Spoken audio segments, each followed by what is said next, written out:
Welcome to the powerful ABCs of mood. Do you feel good some days and bad others when really little has changed in your circumstances? Believe me, I get it.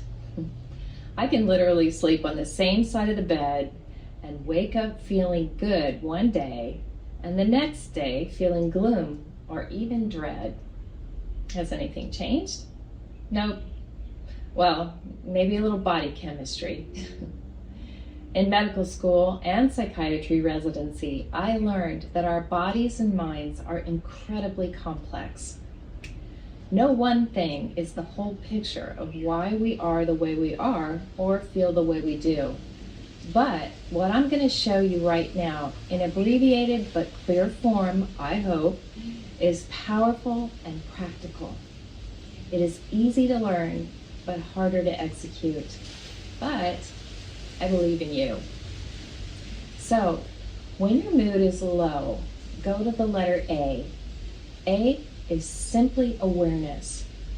Ask, what am I thinking about? Sometimes it's a heavy hitter, like illness or divorce. But lots of times it's smaller stuff, like somebody slighted you, or you were in an accident, but nothing terrible happened. And maybe, you got a bill you weren't expecting. Smaller stuff is important, but it's important to realize that it is smaller stuff. Just get clear on what your thoughts are about. So that's easy enough, right? Now it's time for B.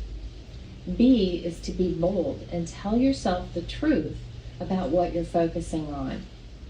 If it's on something negative, I can promise you that it will not serve you, especially if it isn't true.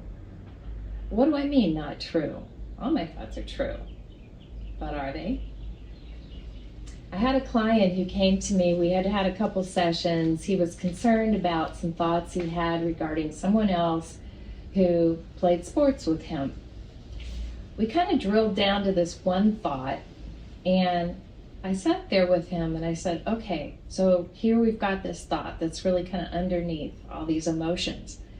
How much on a scale of 0 to 100 do you really believe that?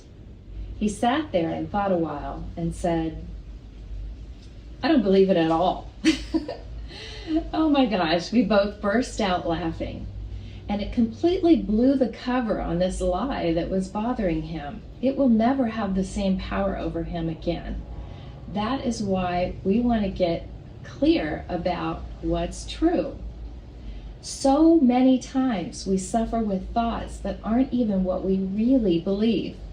Like, nobody loves me, or I'm an idiot.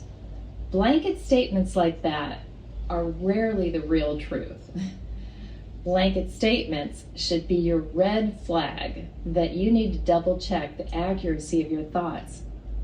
Instead of saying nobody loves me, saying I don't feel loved today would be a more accurate statement.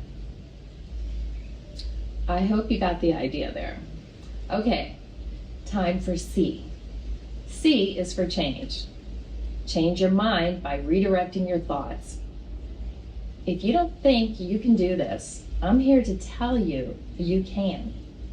This is not material for lazy people. It takes effort, but the beautiful part is that it's all in your control. You get to decide where you let your mind drive.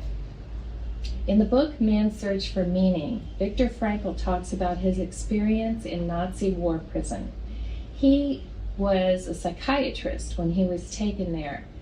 And the thing that he learned was that in spite of what people could do to the body, no one could ever change what was going on in his mind, and that he had full power and control there. That was so valuable to him. And if he could do that, we can do that. There's a scripture that says, whatever is pure, lovely, and admirable, this is what we're supposed to put our minds on. If something is excellent, that's also a great focus too. There is no denying the wisdom in this. This is a challenge. We will never do this perfectly, but defaulting more and more to this shift is growth. It is gaining empowerment over a willy-nilly mind. Listen, this isn't baby stuff, but it is part of the path to growth and maturity. And very fortunately, you're no baby either. So, piece of cake, right? If someone comes to mind who could benefit from this, please pass it forward. This way, you participate in helping others and making this world a bit brighter. Way to go. Until next time, practice awareness, bold getting accurate, and changing thought direction. By the way, you are precious.